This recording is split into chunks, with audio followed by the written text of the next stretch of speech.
Are your emails ending up in the spam folder or being ignored? Don't let ineffective email marketing stunt your e-commerce growth.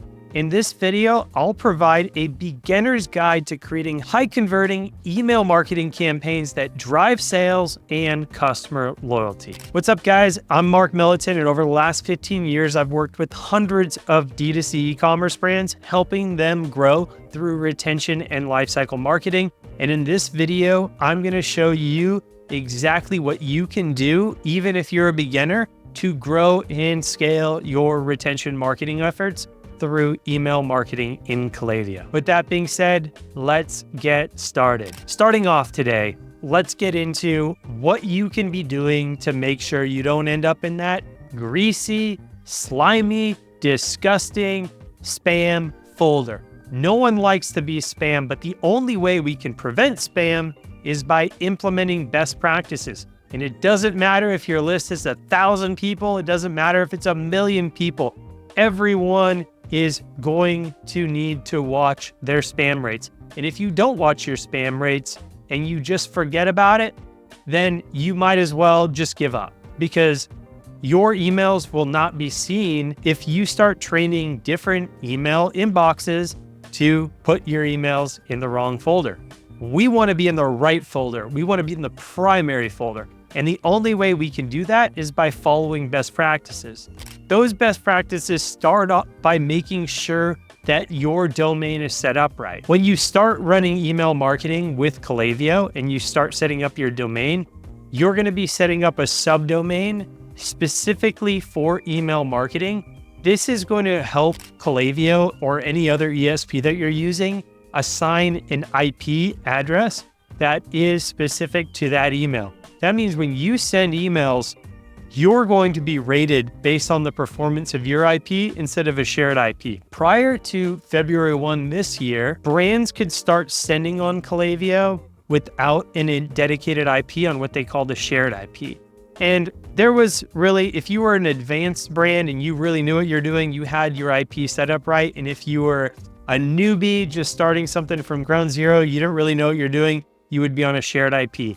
Big chance now, if you're on a shared IP, you're going to get stuck in the spam filter because you're going to be graded with all the other brands that are running on that same IP. In a nutshell, don't want to get too boring, nerdy email marketer with you. You need to make sure you have these 3 records: a DKIM, a DMARC, and an SPF record. Those need to be attached to your domain and set up properly. If you're working with an agency like mine at Breadloaf with our retention division, Retention Labs, we'll just set this up for you. We do this all day, every day. We have a full domain deliverability team that makes sure this is all set up. After you have those 3 records set up, you need to make sure you have your domain authenticated within your third-party apps. So whatever third-party apps you're using, along with Shopify, they all need to be authenticated within your domain to make sure that you can verify that transactional messages can be sent, right? Shopify will send messages on behalf of you. That's why you need to verify your domain. And those transactional messages are going to be whitelisted and they're going to be treated differently. If you don't do this right, then your order confirmation emails and your shipping confirmation emails may also get into the spam filter. That's why it's important you're taking care of this right now. Now, lastly, you need to make sure that your list is scrubbed, right? You need to make sure that you are scrubbing your list and you're taking any dead emails off of it. We use a tool called Emailable, and I'll also link another video in the show notes here where you can get some more information on how to scrub your list and use email as a tool. These are the things you want to do to ensure success when it comes to getting out of the spam filter. There's a couple other things that we'll talk about for how your emails need to look as well, but this is hands down most important. Now, once we have everything set up properly, the infrastructure, the domain, the boring, nerdy email marketing stuff, then we need to get into automation, right? Now, a lot of people ask, why do I need automation? Do I need it right away? Yes, you do. You need at least 8 different core automation flows set up when you launch your brand. And the reason you need these flows set up is because this is where you're going to be capturing the lowest hanging fruit, right? These are people that are going through different aspects of your funnel, right? Top of funnel, welcome series, bottom of funnel, post-purchase, right? Middle of funnel, abandoned checkout, viewed website. Like, these are different flows where you're going to be capturing certain people and you're going to be presenting different offers. You're also going to see that these flow emails, because they're so tailored to where someone is within the customer journey, are actually going to have the highest open rates and click-through rates. By having these higher open rates and click-through rates than what you have on your traditional weekly campaign sends, that's going to help boost your overall deliverability. Because if you have higher CTRs and higher open rates, these things will help tell Google, Yahoo, Bing, Apple Mail, all of the big ISPs that you are confident and you are a highly engaged email marketer, right? These things are all important. This data is then being sent back to these big companies and they're going to grade you. And that grading is going to also impact your spam score overall. Next is getting into sending cadence and actually sending campaigns weekly. A lot of smaller brands we work with or that we audit, we audit hundreds of brands a year. They start saying, Mark, well, I don't want to send too many emails. I don't want to wear out my list. If you don't send enough emails weekly, you will destroy your list and you will have to scrub it more often and you will extract less value out of it, right? You don't always have to be selling to someone. You can send really fun emails. I was just listening to a podcast this weekend about the founders of Chubbies, the menswear brand. And they used to do an email every weekend called The Weekender. And this was just a fun email that they could talk about fun, cool stuff and activities and just a funny email you could read on a Saturday morning. It wasn't a sales email. They actually said like, hey, we didn't generate any real revenue from this, but it was a brand building piece. So even early on when they didn't have something to sell all the time and they didn't want to just say, buy my stuff, buy my stuff, buy my stuff, they had other things to talk about. So with that being said, you should be sending around 2 to 3 emails a week. The 2 best days of the week to send emails are traditionally Tuesdays and Thursdays. Try to stay away from Mondays and Fridays because, Monday, beginning of the week, inbox is full from a Sunday morning. And then Friday, people are going on vacation, they're checking out of work, and they're just overall not there. Saturday and Sunday can be really good campaign days as well, depending on your list. We find that women's fashion works really well on the weekend, especially with moms, i.e. moms have more time on the weekends to shop. So depending on what type of list you have, it's important to be sending at least 2 campaigns a week. I don't care if your list is just 500 to 1,000 people. Start sending those 2 campaigns a week. And even if it's small, send 1 campaign that's sales-based and one that's content or brand focused. Next, when it comes to building campaigns that actually convert, people open, they read, and they engage with, you need to have one clear objective in CTA, right?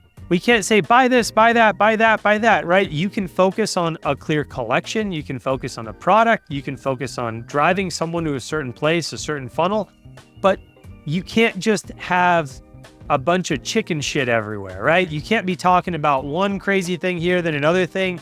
People will lose focus, right? We want them to keep their focus with your campaign. We don't want them to be going all over the place and not understanding what you want them to do.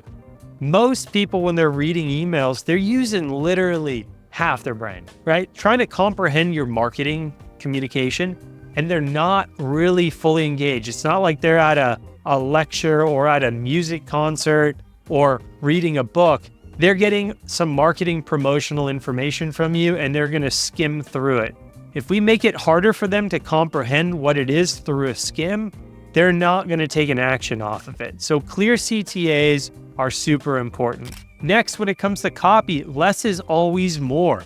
Also, you should be writing at the 2nd or 3rd grade level. Like I said, people are skimming. Make it easy to read. Don't have massive blocks of copy, right? You don't want this to be a dissertation. You don't want this to be a blog. You want this to be bite-sized pieces of information with clear CTAs, written very simply. So when someone's skimming, they get the main objective of it and they can click through, right? And go somewhere else. Next up, do not use too many images. The more images you use in the email, the more chances that you're going to get flagged as spam. Now, in e-commerce, we can't get away with just sending long form text-based images like what you can with B2B or in SaaS or in info and coaching industries. We need to showcase our products. We need to use images. And with that being said, there is a mix, there's an art and a science of how many images we use and how long they are.